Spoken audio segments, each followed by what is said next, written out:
नमस्कार बच्चों। आज हम पढ़ने और समझने वाले हैं क्लास 9th एसएसटी सामाजिक विज्ञान की वर्कशीट नंबर 89 यानी कि कार्यपत्रक संख्या 89 को।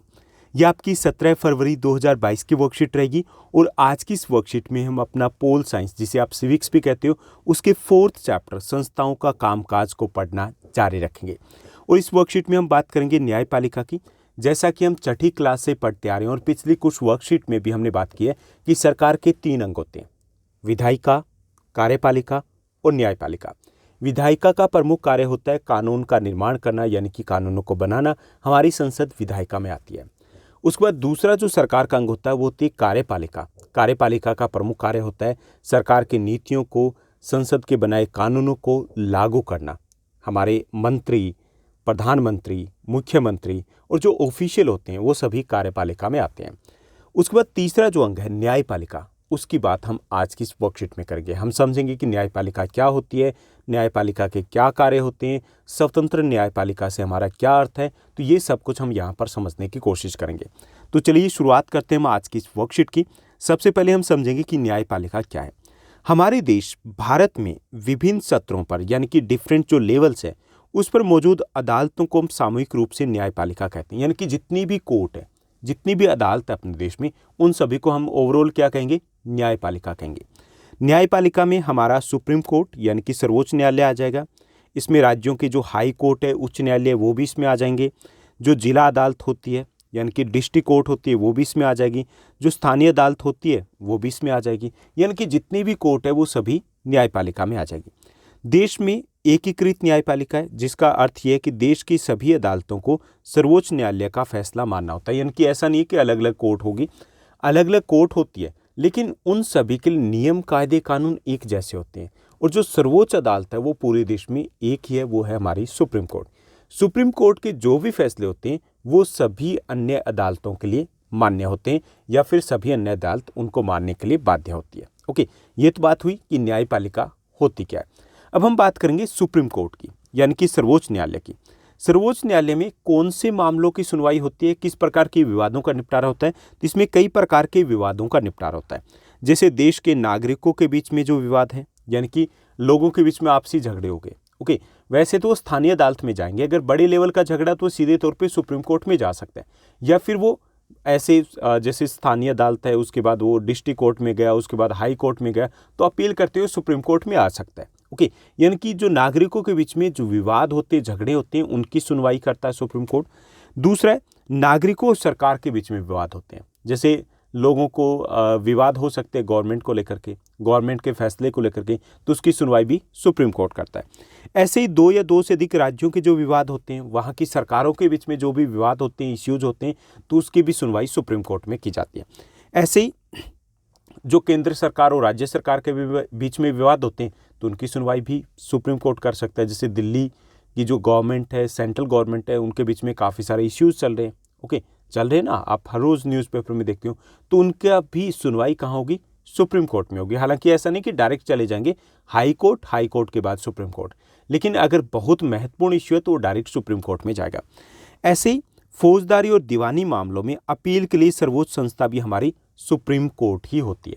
यानी कि फौजदारी मामला हो गया, ओके, फौजदारी मतलब लड़ाई झगड़े का है, इस प्रकार के जो मामले हैं। दीवानी मतलब जो पैसों से संबंधित मामले हैं। तो इन मामलों में भी अगर किसी का केस चला पहले डिस्ट्रिक्ट कोर्ट के ऊपर, उसके बाद हाई कोर्ट के ऊपर, दोनों में से कोई एक पक्ष है वो उस फैसले से संतुष्ट नहीं है, सेटिस्फाई नहीं है, तो वो अपील कर सकता है सुप्रीम कोर्ट में सॉरी, तो उनकी सुनवाई भी सुप्रीम कोर्ट में होगी। ऐसे ही उच्च न्यायालय के फैसले के खिलाफ भी सुनवाई सुप्रीम कोर्ट कर सकता है। जैसे हाई कोर्ट है, उसने कोई डिसीजन दे दिया और किसी एक पक्ष को ये लगता है कि ये फैसला सही नहीं है, तो क्या करेगा? अपील करेगा। कहाँ करेगा? सुप्रीम कोर्ट में करेगा, और उनकी सुनवाई भी सुप्रीम कोर्ट करेगा। ओके, तो ये तो बात हुई यहाँ पर कि सुप्रीम कोर्ट में यानी कि सर्वोच्च न्यायालय में किस प्रकार के मामलों या विवादों की सुनवाई होती है। अब हम बात करेंगे कि जो हमारी न्यायपालिका होती है उसका सबसे महत्वपूर्ण जो पहलू है कि हमारे यहाँ पे न्यायपालिका स्वतंत्र है। तो न्यायपालिका की स्वतंत्रता का क्या अर्थ है और ये कितनी महत्वपूर्ण है, ये हम यहाँ पर समझेंगे। न्यायपालिका की जो स्वतंत्रता है, इसका अर्थ यह कि न्यायपालिका विधायिका या कार्यपालिका के नियंत्रण में कार्य नहीं करती है, यानी कि वो स्वतंत्र है। जो संविधान है नियम है, कायदे है, कानून है, उनके अनुसार जरूर कार्य करती है, लेकिन विधायिका और कार्यपालिका के दबाव में कार्य बिल्कुल नहीं करती। इसी वजह से सभी आधुनिक जो लोकतांत्रिक देश होते हैं उसमें अदालतें विधायिका या कार्यपालिका के अधीन नहीं होती है। भारत का राष्ट्रपति देश के सर्वोच्च न्यायालय और उच्च न्यायालय के न्यायाधीशों की नियुक्ति करते हैं। ओके, अमूमन सर्वोच्च न्यायालय के सबसे वरिष्ठ जो न्यायाधीश होते हैं वही प्रमुख न्यायाधीश बनते हैं। और एक बार अगर किसी व्यक्ति को सर्वोच्च न्यायालय या उच्च न्यायालय का अगर न्यायाधीश नियुक्त कर दिया जाए तो उसको उसके पद से हटाना लगभग असंभव होता है। ऐसा हमारे संविधान में दिया गया है। ऐसा क्यों किया गया? ऐसा इसलिए किया गया कि सरकार जो बदलती रहती है वो अपने फायदे के लिए न्यायपालिका को अपने इशारों पर काम ना करवा पाए। ओके, अगर वो इशारों पे काम करवाएगी तो क्या होगा? निष्पक्ष न्याय नहीं मिल पाएगा। तो इसलिए ऐसा प्रावधान किया गया है कि एक बार अगर किसी की पद पर नियुक्ति हो जाती है उसको हटाना लगभग इम्पॉसिबल होता है। किसी भी न्यायाधीश को हटाने के लिए संसद के दोनों सदनों में अलग अलग 2/3 बहुमत से अविश्वास प्रस्ताव है वो पारित करना होता है। ओके, दोनों सदनों में, यानी कि लोकसभा में, राज्यसभा में, दोनों में। और जो लगभग इम्पॉसिबल होता है ये कब होगा? ये तभी होगा जब सभी राजनीतिक दल एक साथ मिल जाएंगे। और एक साथ कब मिलेंगे? जब वास्तव में उन्हें लगेगा कि जो भी व्यक्ति इस वक्त न्यायाधीश है, मजिस्ट्रेट है, वो सही से कार्य नहीं कर रहा है। यानी कि एक दल, एक पॉलिटिकल पार्टी या सरकार है वो अपनी मर्जी के अनुसार उसे पद से हटा नहीं पाएगी। और अगर उसे हटाने का डर नहीं रहेगा तो वो खुल करके कार्य करेगा, निष्पक्ष निर्णय ले पाएगा, वो किसी का पक्ष नहीं लेगा। ओके, तो इसलिए हमारे देश की जो न्यायपालिका वो स्वतंत्र मानी जाती है। और इसीलिए चाहे वो कोई भी वर्ग हो, चाहे वो देश का कोई भी हिस्सा हो, सभी की न्यायपालिका के जो फैसले होते हैं उनमें आस्था होती है और सभी न्यायपालिका के इस फैसलों का सम्मान करते हैं। अब हम बात करेंगे कि न्यायपालिका और भारत का संविधान, कि संविधान को लेकर के भी न्यायपालिका के पास कुछ अधिकार है। हमारे देश में जो सर्वोच्च न्यायालय है या फिर जो उच्च न्यायालय है वो देश के संविधान की व्याख्या करने का अधिकार भी रखते हैं। यानी कि जो हमारा संविधान है उसमें क्या कुछ दिया गया, कई बार उसको लेकर के विवाद हो जाता है कि संविधान में ऐसा लिखा है, इसका मतलब ये निकलता है। तो उसकी व्याख्या कौन करेगा? हमारा हाई कोर्ट करेगा, हमारा सुप्रीम कोर्ट करेगा। अगर न्यायपालिका को लगता है कि विधायिका का कोई कानून या कार्यपालिका की कोई कार्यवाही संविधान के खिलाफ है तो वो केंद्रीय या राज्य स्तर पर ऐसी कार्रवाई को अमान्य भी घोषित कर सकते हैं। यानी कि संविधान की न केवल व्याख्या करते हैं बल्कि संविधान का संरक्षण भी करते हैं, उसके प्रोटेक्टर होते हैं। ओके, उसकी रक्षा भी करते हैं। अगर विधायिका या कार्यपालिका कोई ऐसा कानून लेकर के आते हैं या ऐसा कोई कार्य करते हैं जो संविधान के खिलाफ है तो उसको अमान्य डिक्लेयर किया जा सकता है न्यायपालिका के द्वारा। इसी तरह यदि किसी कानून या कार्यपालिका की कार्रवाई को चुनौती मिलती है तो सर्वोच्च न्यायालय उसकी संवैधानिक वैधता भी तय करते हैं कि कहाँ तक ये सही है और कहाँ तक ये गलत है। इसे हम न्यायिक समीक्षा के रूप में जानते हैं। यानी कि इसे क्या बोलेंगे? न्यायिक समीक्षा, जुडिशियल रिव्यू इसको कहा जाता है। सर्वोच्च न्यायालय में यह भी फैसला दिया कि संसद संविधान के मूलभूत सिद्धांतों में बदलाव नहीं कर सकती। यानी कि सर्वोच्च न्यायालय का ये भी एक डिसीजन आया कि जो संसद है संविधान में बदलाव कर सकती है लेकिन उसका जो मूलभूत ढांचा है उसमें बदलाव नहीं कर सकती।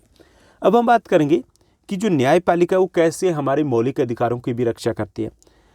भारतीय न्यायपालिका नागरिकों के मौलिक अधिकारों की भी रक्षा करती है। यानी नागरिक अपने मौलिक अधिकारों के उल्लंघन या हनन होने पर कहाँ जा सकते हैं? हम कोर्ट का दरवाज़ा खटखटा सकते हैं, यानी कि न्यायालय अदालत में हम जा सकते हैं। हाल के वर्षों में अदालतों ने सार्वजनिक हित और मानव अधिकारों के संरक्षण के लिए भी विभिन्न फैसले या निर्देश दिए। कई बार ऐसा भी होता है कि हमारे अधिकारों के लिए या फिर सार्वजनिक हित के लिए सुप्रीम कोर्ट या हाई कोर्ट है या जो अदालत है वो अपने आप भी फैसले लेती है। कई प्रकार के निर्देश वो सरकार को जारी करती है। तो इससे भी पता चलता है कि जो अदालत होती है, जो न्यायालय होते हैं, वो हमारे अधिकारों का संरक्षण करते हैं और कहीं पर अगर उल्लंघन होता है तो हम खुद भी न्यायालय या कोर्ट में जा सकते हैं। इन्हीं वजहों से लोग न्यायपालिका पर काफ़ी विश्वास भी करते हैं क्योंकि हमारी न्यायपालिका स्वतंत्र है, निष्पक्ष है, संविधान की रक्षक है और हमें जो हमारे अधिकार है उनकी भी वो रक्षा करती है। तो ये थी हमारी आज की वर्कशीट। उसका कंटेंट काफ़ी छोटे फ़ॉन्ट लिए गए थे तो काफ़ी सारा कंटेंट यहाँ पर दिया गया था। अब हम बात करेंगे प्रश्नोत्तर की। आज की इस वर्कशीट पर आधारित 4 बेहद आसान से हमारे प्रश्न रहेंगे। तो चलिए एक एक करके इन प्रश्नों को हम हल करते हैं। न्यायपालिका किसे कहते हैं? सबसे पहले हमें ये बताना है कि विभिन्न स्तरों पर हमारे देश में विभिन्न लेवल पर मौजूद अदालतों को सामूहिक रूप से न्यायपालिका कहा जाता है। न्यायपालिका में सर्वोच्च न्यायालय, उच्च न्यायालय, जिला न्यायालय और स्थानीय न्यायालय शामिल होते हैं। उसके बाद सेकंड हमारा क्वेश्चन रहेगा, दूसरा हमारा प्रश्न है कि भारत के सर्वोच्च न्यायालय में किन किन मामलों की सुनवाई होती है, ये हमें बताना है। ओके, यानी कि हमारी सुप्रीम कोर्ट में कौन कौन से मामले हैं जिनकी सुनवाई होती है। तो इसमें 4 प्रकार के मामलों की सुनवाई होती है मुख्य तौर पर, हालांकि बहुत सारे मामले हैं लेकिन हम यहाँ पर 4 ही लिखेंगे।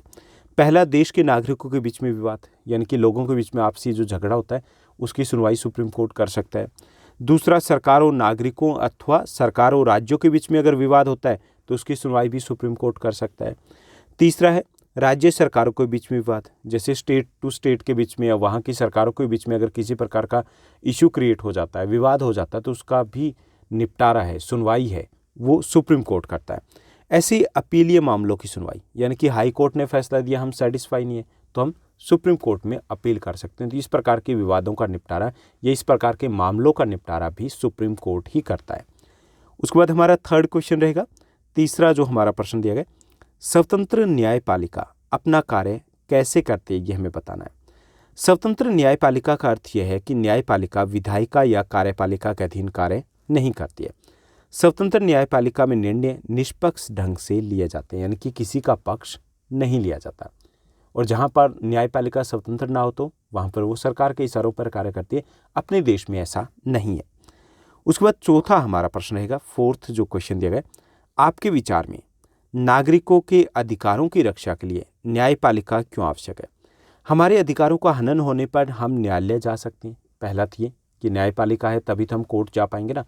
दूसरा ये कि अदालत भी सार्वजनिक हित या मानव अधिकारों के संरक्षण के लिए समय समय पर विभिन्न निर्देश भी देती है, यानी कि अपने आप भी स्वतः भी संज्ञान लेकर के कोर्ट है वो हमारे अधिकारों का संरक्षण करती है, उनकी रक्षा करती है। तो ये थी हमारी आज की वर्कशीट। उम्मीद करता हूँ कि सब कुछ आपको अच्छे से समझ में आया होगा। अगर आपको ये वीडियो, ये वर्कशीट अच्छी लगी तो इस वर्कशीट को लाइक और शेयर जरूर कीजिएगा। आज के लिए बस इतना ही। Thank you, bye bye, have a nice day.